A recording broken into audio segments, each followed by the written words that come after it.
안녕하세요. 크립토노마드입니다. 요즘 시장 흐름을 봐도 나쁘지 않고 주변에서 벌어지는 일들도 여러 의미 있는 것들이 많이 자리하다 보니까 과연 올해 상반기를 거치면서 암호화폐 시장에 의미 있는 변곡점이 만들어질 수 있을지 여러 기대감이 피어오르는 모습입니다. 먼저 비트코인은 여전히 주요 저항 라인이자 강세 랠리를 위해서는 무조건 돌파를 해야 하는 200주 이동평균 25,000달러 부근에 대한 돌파 테스트를 이어가고 있습니다. 강하게 저항을 맞는 상황이 반복된다는 것은 다소 아쉽게 느껴질 수 있는 부분이지만 돌파를 위한 리테스트 주기가 갈수록 짧아지고 있다는 점은 긍정적인 기대감을 갖게 만드는 그런 부분입니다. 요즘 홍콩 시장 돌아가는 걸 보면 어쩌면 아시아에서 암호화폐 허브 도시는 홍콩이 될지도 모르겠다, 그런 생각을 갖기에도 충분해 보입니다. 홍콩 금융당국이 개인 투자자의 암호화폐 거래를 허용하기로 하는 그런 방안, 이것에 대해서 정식 절차에 착수한 가운데 후오비를 비롯한 여러 글로벌 거래소들이 홍콩에서 라이센스 신청 작업에 나섰습니다.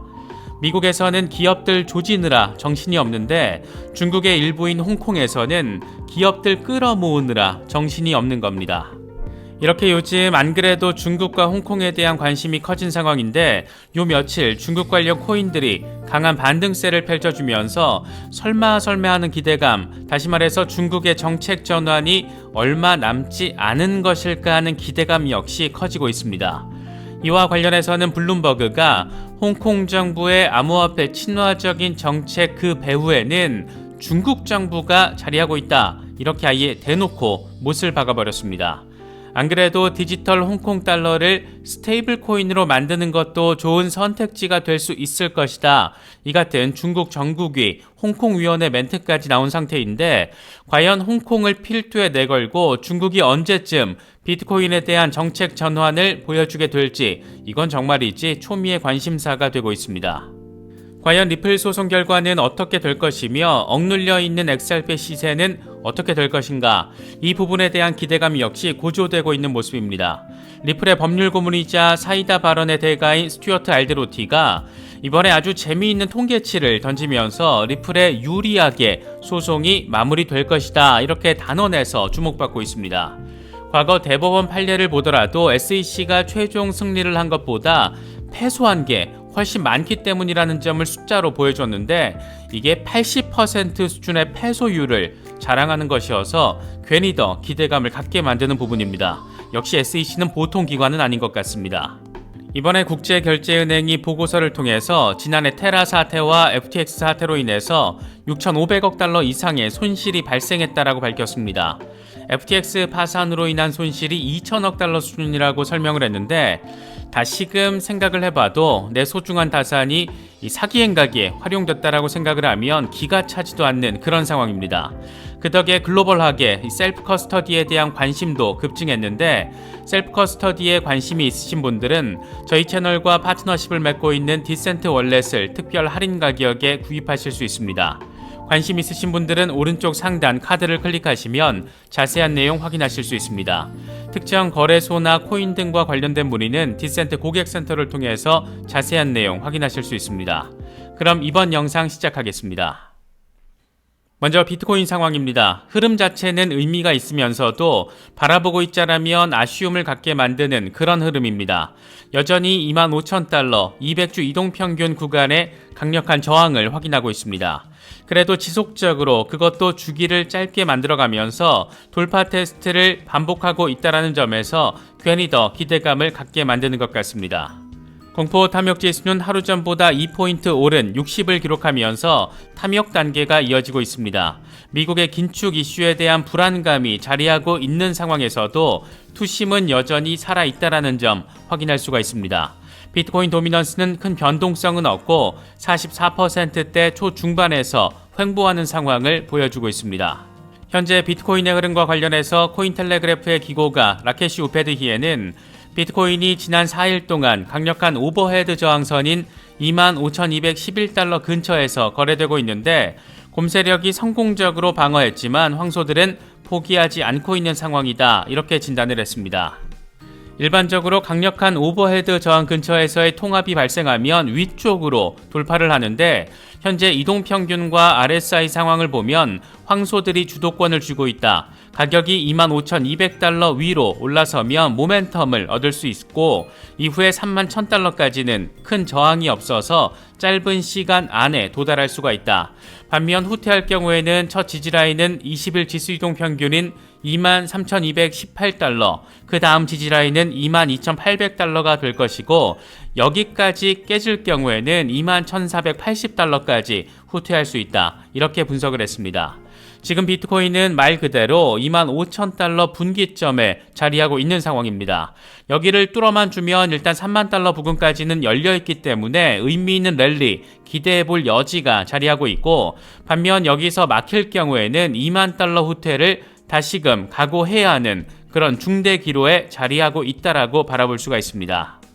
이와 관련해서는 블룸버그가 전문가들의 분석들을 종합을 했는데 먼저 IG 오스트랄리아의 시장 분석가 토니 시카모어는 지난 4분기에는 경제 경착륙 우려가 강했는데 올해로 접어들면서 경착륙도 연착륙도 없이 성장하는 무착륙 상황으로 바뀌고 있다. 이게 지금 비트코인 등 위험자산 시장을 지지하는 역할을 하고 있다라고 할 수 있다라고 설명을 했습니다. 경착륙이고 연착륙이고 나발이고 고용 등 성장세가 뒷받침을 해주다 보니까 별다른 착륙 없이 나갈 수 있다. 이런 무착륙 전망이 지금 위험자산 시장을 뒷받침해주고 있다라는 겁니다. 사실 비트코인 시장 관점에서는 거시경제 환경도 성장세가 확인되고 FTX 사태 여파에서도 슬슬 벗어나고 있는 상황이다 보니까 나름 긍정적인 부분은 분명히 자리한다라고도 바라볼 수가 있습니다. 밀러 타박의 전략가 매트 말리의 경우에는 비트코인이 25,000달러를 뚫고 올라설지 여부가 가장 중요하다. 앞으로 2주 정도 비트코인과 다른 암호화폐에 있어서 중대 분수령이 될 것이다. 이렇게 설명을 하면서 25,000달러, 다시 말해서 200주 이동평균 회복의 의미가 얼마나 중요한지를 강조했습니다. 이 같은 전망을 토대로 블룸버그는 몇 가지 지표를 제시하며 현재 상황을 분석했는데 먼저 기술적으로 십자 도치 패턴이 나타나면서 황소와 곰의 세대결이 치열한 상황이 이어지고 있다는 점, 다음으로는 옵션 시장의 미결제 약정 분포가 26,000달러에서 3만 달러에 몰려 있다는 점을 제시했습니다. 이건 비트코인이 25,000달러를 돌파할 경우에 3만 달러까지 랠리할 수 있는 상황에 대한 포지션이 그만큼 두텁다라는 것을 의미하는데 옵션 트레이더들은 나름의 시나리오에 맞춰서 베팅을 하고 있다는 점도 함께 느낄 수가 있습니다. 익명의 분석가 머스타시 역시 200주 이동평균 25,000달러의 방점을 찍은 분석을 제시했습니다. 역사적으로 봤을 때 200주 이동평균은 항상 괜찮은 매수 타이밍이었다는 것이 핵심입니다. 함께 공유한 주간 차트를 보면 2015년에도 2018년에도 2020년에도 비트코인은 200주 이동평균 부근에서 바닥을 확인했고 이후에 강세 랠리를 펼쳤습니다. 만약 지난해 11월이 비트코인의 바닥이었다면 이번 200주 이동평균 부근은 괜찮은 매수 타이밍이 될 수 있다는 점, 다시 말해서 돌파 지지를 확인하고 나면 강세 랠리를 펼칠 수 있다는 점을 설명하고 있는 겁니다. 우리가 기대하는 강세장에서는 기술적인 패턴 흐름도 중요하지만 사실 제일 중요한 이슈 가운데 하나는 단연 중국의 진입 여부와 그 시점입니다. 그런데 요즘 홍콩 돌아가는 상황을 보면 꽤나 기대감을 갖게 만드는 부분들이 여러 존재하는 모습입니다. 먼저 홍콩 증권선물위원회가 개인 투자자들의 암호화폐 거래 허용 논의를 본격적으로 시작했습니다. 홍콩 증선위원장은 가상자산 거래소에 대한 기조, 이거는 동일 산업, 동일 위험, 동일 규제라는 대원칙을 유지하는 것이다. 투자자 보호에 대한 대책에 대해서도 무게를 두고 논의할 것이다. 이렇게 강조를 했습니다. 이에 대해서 블룸버그는 비트코인과 이더리움이 홍콩 가상자산 거래소에 상장될 가능성이 있다. 이렇게 해석을 했는데 이건 다시 말하면 중국의 일부인 홍콩의 암호화폐 거래소에서 비트코인과 이더리움이 정식으로 규제받으며 거래가 된다라는 그런 상황이 펼쳐진다라는 걸 의미합니다. 여기에다가 중국 전국위원회 홍콩위원이라는 인물이 디지털 홍콩 달러를 스테이블 코인 형태로 발행하는 것이 좋은 선택지가 될 수 있다라는 꽤나 의미심장한 발언을 제시하기도 했습니다. 우재장 위원이라는 사람은 디지털 홍콩 달러를 스테이블 코인 형태로 발행하고 금융당국이 규제를 강화해서 웹3 기술의 보안 리스크를 완화할 수 있다. 웹3 기술 발전을 지원하는 것은 홍콩의 과학기술 혁신에 도움을 줄 것이다. 이렇게 설명을 했습니다. 사실상 중국 공산당이 지금 홍콩을 백업하고 있구나 이런 생각을 갖기에도 충분하고 중국의 중앙은행 발행 CBDC는 디지털 위안으로만 한정하고 홍콩 정부가 발행하는 것은 스테이블 코인 형태로 제한해서 중국의 CBDC는 디지털 위안 하나다. 이런 전략적인 노림수가 깔려 있는 멘트로도 해석할 수가 있습니다. 재미있는 상황은 여기서 그치지 않고 있습니다. 홍콩 정부가 하도 빡세게 러브콜을 날려주면서 암호화폐 기업들도 홍콩으로 잇따라 향하고 있는 모습인데 먼저 후오비가 홍콩에서 암호화폐 거래 라이선스를 신청했다라는 소식입니다. 저스틴 선은 이런 소식을 밝히면서 새로운 라이선스를 통해서 후오비는 홍콩 고객들에게 더 광범위한 암호화폐 거래와 투자 서비스를 제공할 수 있다. 후오비는 홍콩에서 후오비 홍콩이라는 이름의 새로운 거래소도 출시한다. 현지 규정을 준수하며 서비스를 제공할 것이다. 이렇게 밝혔습니다. 여기에 비트겟 역시 홍콩 라이선스 신청을 준비하고 있다라고 하는데 비트겟으로서는 글로벌 입지를 확장하면서 아시아 시장의 거점으로 홍콩을 염두에 두고 있는 그런 상황이라는 점도 생각해 볼 수가 있습니다. 이와 더불어서 멀티체인, 레버파이 등 암호화폐 기업들 역시 홍콩과 중국 시장 진출 계획을 밝힌 상태입니다. 이거 진짜 미국이 규제권 밥그릇 다툼으로 혈안이 돼 있는 그런 상황에서 중국이 홍콩을 전면에 내걸고 엄청나게 가속도를 밟고 있는 건 아닌가 그런 생각이 들기도 합니다. 이런 일련의 상황들이 현실로 펼쳐지다 보니까 블룸버그는 아예 대놓고 홍콩의 암호화폐 친화적인 행보 그 배후에는 중국 정부가 자리하고 있다 이렇게 제목을 뽑아서 우리가 추정해왔던 상황을 기정사실화시켜버렸습니다. 블룸버그는 최근 홍콩 정부의 암호화폐 친화적인 정책 움직임에는 중국 정부의 지원이 있었다라는 정황들이 포착되고 있다. 지난해 10월부터 홍콩 정부는 암호화폐 허브로 거듭나겠다라는 입장을 밝히면서 중국 암호화폐 기업들이 홍콩에서 다시 자리 잡을 수 있는 환경을 조성하고 있다. 지난 몇 달 동안 홍콩에서 열린 암호화폐 관련 행사에서는 중국 당국의 관료들이 게스트로 참석하는 경우가 늘었고 서로 정보 교류가 이뤄졌다. 이런 만남 뒤에는 관료들끼리 상황을 공유하고 보고가 이뤄지는 등 중국 정부의 우호적인 태도도 뒤따랐다. 이렇게 설명을 했습니다.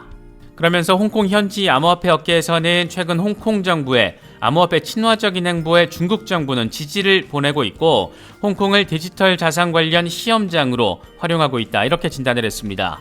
중국이 늘상 글로벌 테스팅 베드로 무언가를 활용해야 할 때 그 중심에는 홍콩이 있었기 때문에 이런 설명을 더 실감나게 만들기도 했는데 과연 중국이 러시아가 그랬듯이 탈달러 패권을 외치면서 비트코인 등 암호화폐를 수용하거나 친화적인 정책으로 전환한다라면 과연 어떤 일들이 벌어질까? 이건 각자의 전략 영역, 스터디 영역으로 남겨두겠습니다. 중국과 홍콩, 러시아 등 브릭스 진영에서 이렇게 새로운 혁신 산업을 수용하는 움직임에 가속도가 붙고 있는 가운데 세계 최강이라고 불리고 있는 미국에서는 여전히 암호화폐 산업 규제권 밥그릇 다툼으로 시끄러운 상황입니다. 과연 리플 소송 결과는 어떻게 나올 것이고 XRP 시세에는 어느 정도 영향을 미칠 것인가? 우리로서는 이게 최대 화두가 될 수밖에 없는데 이와 관련해서는 리플의 법률 고문이자 사이다 발언의 대가 스튜어트 알데로티가 재밌는 멘트를 날려줬습니다. 이 양반은 SEC가 최근 대법원까지 간 사건 5건 가운데 4건에서 패소했다. 법리에 충실하지 않은 SEC의 괴롭힘에 맞서 싸울 용기와 능력을 가진 소수의 사람들은 꾸준히 그들의 권리를 위해서 싸웠고 결국 승리했다. 이렇게 다소 멋진 멘트를 시전했습니다. SEC가 대법원에서 많이 졌다라는 건 알고 있었는데 패소율이 80%라고 하니까 이건 다소 아주 많이 놀랍게 느껴집니다. 이 양반은 앞서 다른 트윗을 통해서도 소송이 올해 마무리가 되고 리플에 유리한 판결이 나올 것이다 이렇게 밝히기도 했는데 제발이지 우리가 바라고 기대하는 상황 한 번쯤은 꼭 바라볼 수 있으면 좋겠습니다. 이 같은 상황에서 비트코인리스트가 아주 재미진 기사를 하나 올렸습니다. 아직 리플사가 공식 발표하진 않은 내용인데 두바이에 본사를 둔 글로벌 보석 거래 대기업 조이아쿨라스와 리플 관계자들이 전격적인 미팅을 가졌다라는 점이 확인됐다라며 이건 100% 리플과의 파트너십이고 중동 확장 전략 가속화를 확인할 수 있는 그런 부분이라는 겁니다. 이런 기사가 나올 법도 한 게 이 회사의 전무이사 멘트가 사실상 파트너십을 기정사실화로 만들어버렸기 때문입니다. 리플이 XRP 플랫폼에서 온디맨드 유동성을 활용해서 저렴한 국경 간 지불과 즉각적인 결제를 구현하고 있는데 우리는 서로 훌륭한 조력자가 될 수 있는 방법에 대해서 논의했다. 리플과 협력하게 되어서 기쁘다. 이렇게 예쁜 멘트를 날려줬습니다. 조만간 리플랩스가 공식 발표를 할 것 같은데 중동의 보석 거래 대기업도 리플렛즈에 탑승하는 상황을 바라보면서 보석처럼 빛나게 될 XRP의 미래를 떠올리게 되는 것은 괜히 기분 탓만은 아닌 것 같습니다. 저희 채널에서는 매주 월수금 주 3회 저녁 8시 반에 멤버십 라이브 방송을 진행하고 있습니다. 함께 이슈를 정리하면서 시장을 바라보는 관점과 의견 등을 공유하는 자리입니다.